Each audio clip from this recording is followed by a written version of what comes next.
नमस्कार Manorama education channel को आपण समस्त को स्वागत। आज आम नवम श्रेणी इतिहास बहिर तृतीय अध्यायर द्वितीय पाठरे थिबा सशस्त्रीकरण पाई प्रतिद्वंदिता विषयटीर सेकेंड पीरियड आरंभ करिबा। प्रथम पीरियड रे 2 नंबर रो ग पर्यंत सरीथला।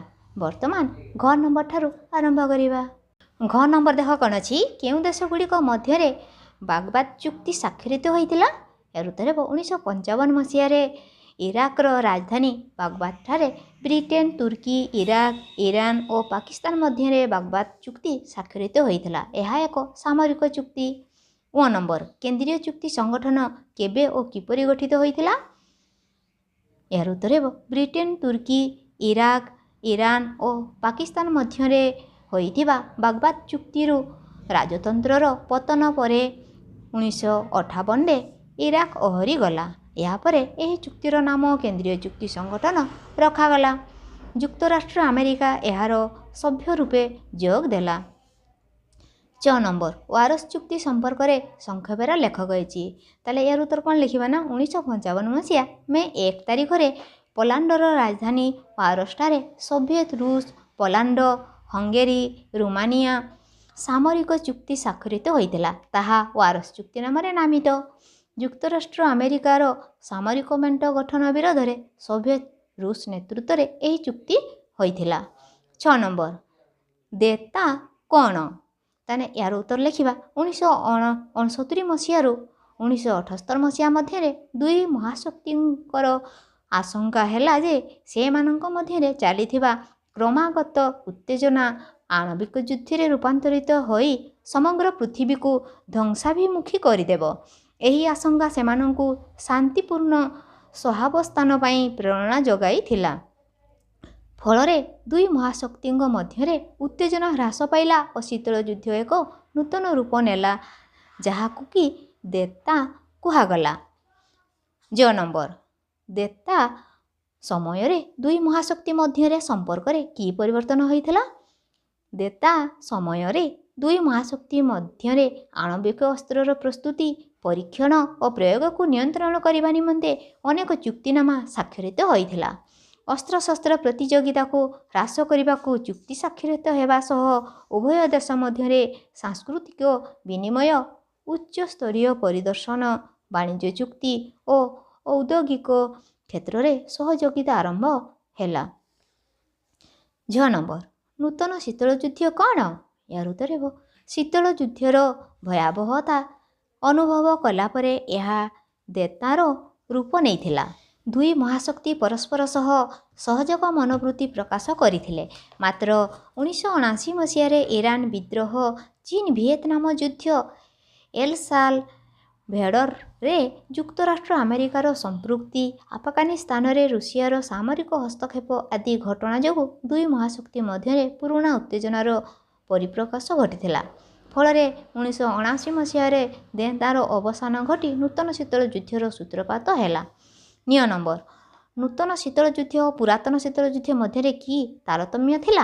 यार उत्तर पुरातन शीतल युद्ध उभय पक्षर सहयोगी राष्ट्र माने सक्रिय भाव में जड़ित थिला बेले नूतन शीतल युद्ध सहयोगी राष्ट्र माने सक्रिय अंशग्रहण करि नथिले। नूतन शीतल युद्ध दुई महाशक्ति मध्य परमाणु अस्त्र प्रतियोगिता अधिक मात्रा रे हैला और यह अधिक भयंकर थिला। 3 नंबर देख प्रत्येक प्रश्न उत्तर गोटे वाक्य लेख। क नंबर शीतल युद्ध जोगु पृथ्वी केउ दुईटी गोष्ठी विभक्त होइथिला। यार उत्तर हेब शीतल युद्ध जोगु पृथ्वी साम्यवादी गोष्ठी और पुंजीवादी गोष्ठी एहीपरि दुईटी गोष्ठी रे विभक्त होइथिला। ख नंबर शीतल युद्ध किपरि एक नूतन प्रयुक्ति विद्यार युग आरंभ करिथिला। यार उत्तर हेब शीतल युद्ध जोगु युक्तराष्ट्र अमेरिका और सोवियत रूस निज निजर शक्ति वृद्धि पाई चेष्टा कले। दुई पक्ष मध्य आणविक अस्त्रर प्रतियोगिता लागिला।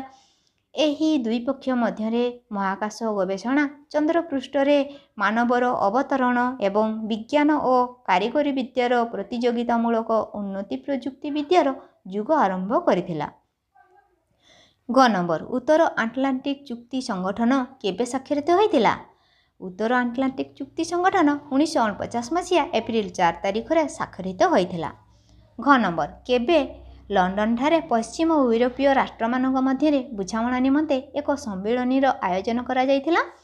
ଏହାର ଉତ୍ତର ହେବ 1954 ମସିହା ସେପ୍ଟେମ୍ବର 28 ତାରିଖରୁ ଅକ୍ଟୋବର 3 ତାରିଖ ପର୍ଯ୍ୟନ୍ତ ଲଣ୍ଡନଠାରେ ପଶ୍ଚିମ ୟୁରୋପୀୟ ରାଷ୍ଟ୍ରମାନଙ୍କ ମଧ୍ୟରେ ବୁଝାମଣା ନିମନ୍ତେ ଏକ ସମ୍ମିଳନୀର ଆୟୋଜନ କରାଯାଇଥିଲା।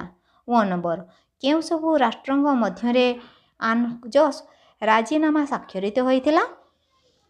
ଅଷ୍ଟ୍ରେଲିଆ, ନ୍ୟୁଜିଲାଣ୍ଡ ଓ ଯୁକ୍ତରାଷ୍ଟ୍ର ଆମେରିକା ମଧ୍ୟରେ ଆନଜସ୍ ରାଜିନାମା ସ୍ୱାକ୍ଷରିତ ହୋଇଥିଲା।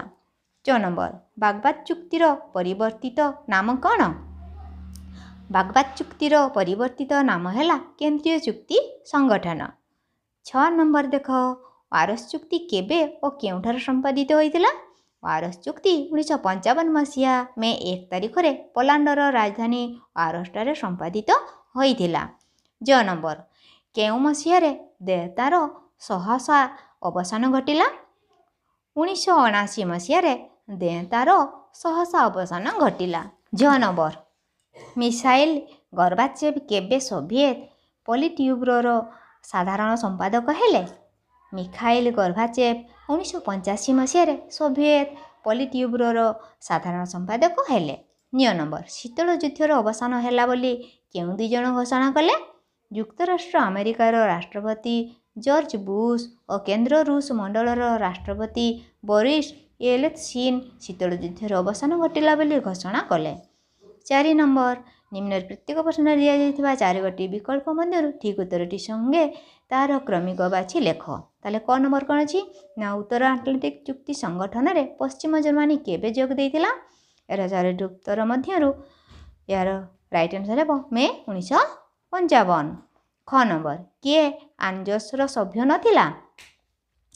ଏହାର ଉତ୍ତର ହେବ ପିଟୁ ନେଦରଲ୍ୟାଣ୍ଡ। ଗ ନମ୍ବର କେବେ ବାଗଦାଦ ଚୁକ୍ତି କେନ୍ଦ୍ରୀୟ ଚୁକ୍ତି ସଂଗଠନ ନାମରେ ନାମିତ ହେଲା? କେବେ ନା 1958 ମସିହା ବାଗଦାଦ ଚୁକ୍ତି କେନ୍ଦ୍ରୀୟ ଚୁକ୍ତି ସଂଗଠନ ନାମରେ ନାମିତ ହେଲା। ଘ ନମ୍ବର କେବେ ଦେୟତାର ଅବସାନ ଘଟିଥିଲା? କେବେ ଘଟିଥିଲା ନା 1979 ମସିହାରେ ଘଟିଥିଲା। 1 ନମ୍ବର କାହାର ସଂସ୍କାରମୂଳକ ନୀତି ଶୀତଳ ଯୁଦ୍ଧର ଅବସାନ ନିମନ୍ତେ ମାର୍ଗ ପ୍ରସ୍ତୁତ କରିଥିଲା? ଏହାର ରାଇଟ୍ ଆନ୍ସର ହେବ ପିଟୁ ମିଖାଇଲ୍ ଗର୍ବାଚେଭ୍। ଆଜି ପାଇଁ ଏତିକି। ନେକ୍ସଟ ଭିଡ଼ିଓରେ ଆଉ ଗୋଟିଏ ବିଷୟ ଆରମ୍ଭ କରିବା। ଧନ୍ୟବାଦ।